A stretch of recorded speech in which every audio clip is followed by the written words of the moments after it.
suena la alarma, es domingo, o quizás es martes y toca tu tiempo de lectura bíblica. Te estiras, frotas tus ojos y en lugar de sentir esa chispa de entusiasmo que tenías hace años, lo que sientes es una ligera pereza. Ya te sabes las canciones, ya sabes de qué va a tratar el sermón, ya conoces las historias de David y Moisés, Ypsilon y Noé, te sientes como si estuvieras viendo una película que ya has visto 100 veces, sabes exactamente qué va a decir el protagonista y cómo va a terminar la escena. Has caído en lo que yo llamo el piloto automático espiritual. Cumples con todo, eres fiel, no has dejado de creer, pero el asombro se ha evaporado. La Biblia se ha convertido en un libro de instrucciones y no en una carta de amor. La oración se siente como un monólogo cansado donde repites las mismas 3 frases de siempre. De repente te das cuenta de que te emociona más el estreno de una serie en Netflix o un viaje de fin de semana que tu relación con el creador del universo. Y eso te hace sentir mal, te hace sentir como un hipócrita o como alguien que ha perdido su primer amor. Si hoy sientes que tu fe se ha vuelto gris, si el asombro se ha quedado sepultado bajo la montaña de la rutina religiosa, este episodio es para ti. No estás aquí para que te den una charla de motivación para que te esfuerces más. Estamos aquí para entender por qué perdimos la capacidad de asombrarnos y cómo podemos recuperar esos ojos de niño que ven milagros en lo ordinario. Vamos a descubrir que Dios no es aburrido. Lo que es aburrido es nuestra forma de intentar domesticarlo. Hoy vamos a romper la jaula y a reencontrarnos con el león de Judá. Para entender este problema tenemos que mirar la historia de un hombre que estaba huyendo, cansado y que no esperaba nada de Dios en ese momento. En Jacob está en Génesis 28. Jacob es un tipo con un pasado complicado, un mentiroso que acaba de engañar a su padre y a su hermano y ahora está escapando por el desierto. Llega a un lugar cualquiera, Eusosiponi, y como no tiene nada más, agarra una piedra para usarla como almohada. Fíjate en el escenario, es un lugar ordinario, una noche común, una piedra dura. No hay incienso, no hay música de fondo, no hay una liturgia preparada. Jacob simplemente se queda dormido. Y en ese sueño, Dios le abre una ventana a la realidad invisible. Ve una escalera que une el cielo y la tierra. Ve ángeles subiendo y bajando. Y escucha la voz de Dios dándole una promesa asombrosa. Cuando Jacob se despierta, no dice en qué buen sueño tuve. Él dice algo que es la clave para nuestra fe aburrida. Hoy hay. Ciertamente Jehová está en este lugar, y yo no lo sabía. Y luego añade, cuán terrible es este lugar. Cuando Jacob dice terrible, no quiere decir que sea un lugar feo o aterrador. Aquí es donde entra la palabra hebrea que quiero que analicemos hoy en ira. Se pronuncia Yiran en nuestras Biblias. Esta palabra se traduce casi siempre como temor de Dios. Y ese es el primer gran error que nos hace aburrirnos. Hemos pensado que temor de Dios es tenerle miedo, como quien le tiene miedo a un jefe malhumorado o a un policía. Pero ira en el pensamiento hebreo no es terror, es asombro sobrecogedor. Es esa sensación de vértigo que sientes cuando estás al borde de un gran cañón, o el nudo en la garganta cuando miras un cielo estrellado en medio del campo y te das cuenta de lo inmenso que es todo. Ira es la conciencia de estar frente a algo tan grande, tan hermoso y tan poderoso, que simplemente te quedas sin palabras. Jacob no estaba asustado de que Dios le fuera a pegar. Estaba asombrado de que el Rey del universo estuviera allí mismo, en ese pedazo de desierto, junto a su almohada de piedra. El problema de nuestra fe aburrida es que hemos perdido el hiera. Hemos domesticado a Dios, hemos convertido al Dios que sostiene las galaxias con el dedo en un amigo cómodo que llevamos en el bolsillo y que solo sacamos cuando necesitamos un favor. Hemos convertido la fe en una gestión administrativa de bendiciones y cuando domesticas a un león, el león deja de ser asombroso y se vuelve predecible. Un Dios predecible es un Dios aburrido. Jacob dijo, Dios estaba aquí y yo no lo sabía. El problema de Jacob no era que Dios estuviera ausente, era que Jacob estaba dormido a la realidad espiritual.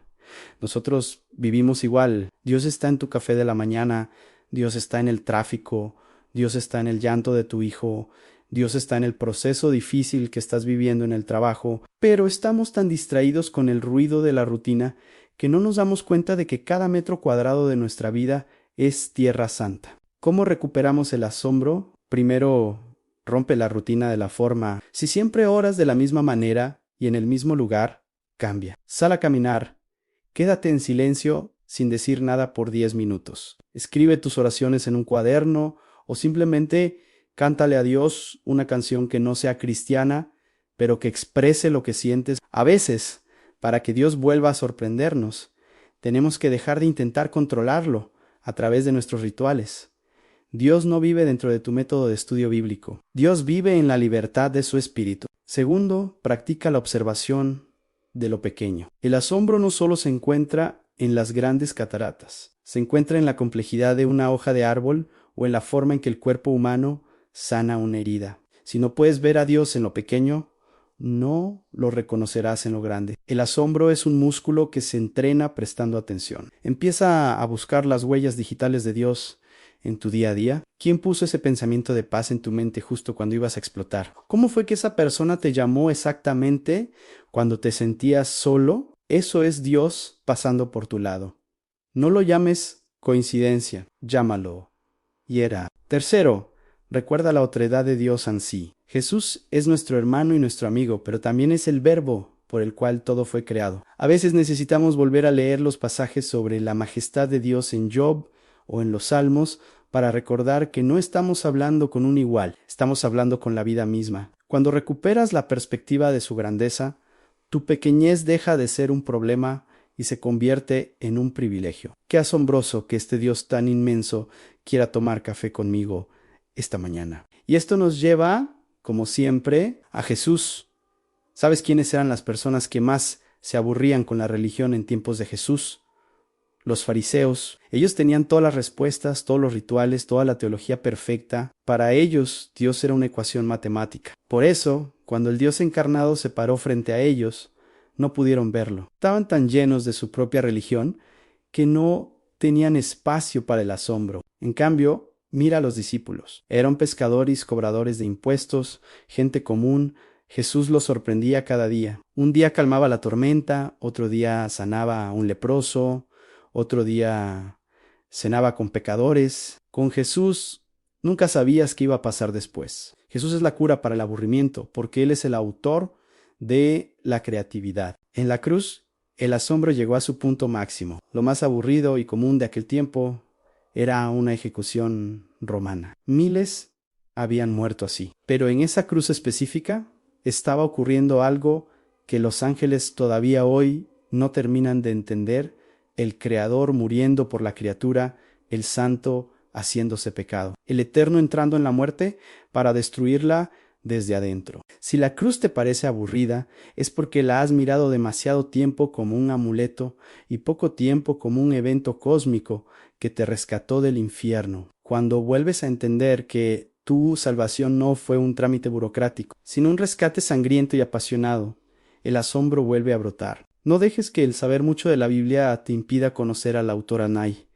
Una diferencia enorme entre conocer el mapa y caminar por el paisaje a la religión es el mapa, la fe es el camino. El mapa puede ser aburrido, pero el paisaje, con sus montañas, sus valles y sus abismos, siempre te quitará el aliento. Hoy, quiero invitarte a que hagas una oración muy sencilla pero muy peligrosa. Dile: Señor, sácame de mi caja. No quiero seguir viviendo una fe de piloto automático. Despiértame a tu presencia. Quiero volver a sentir el vértigo de tu amor. Ayúdame a verte en los lugares ordinarios de mi vida. Dios te va a tomar la palabra. Te va a mostrar su gloria en un gesto amable de un extraño, en una frase de un libro o en una puesta de sol que parece pintada solo para ti. No estás en un desierto vacío, estás en un Betel lleno de ángeles y escaleras celestiales. Solo necesitas abrir los ojos. La fe no es un checklist, es una aventura. Y el guía de esta aventura es alguien que nunca se repite, que ama la belleza y que está locamente enamorado de ti. Deja de bostezar en la banca y empieza a mirar por la ventana. Hay un mundo espiritual vibrante sucediendo a tu alrededor ahora mismo. Dios está aquí, en este lugar, en este podcast, en tu habitación o su oficina. Y hoy por fin puedes decir: ahora lo sé, y me asombra. Camina hoy con ese Yir Eneo Peishu. La vida es demasiado corta para vivir una fe aburrida cuando servimos a un Dios extraordinario.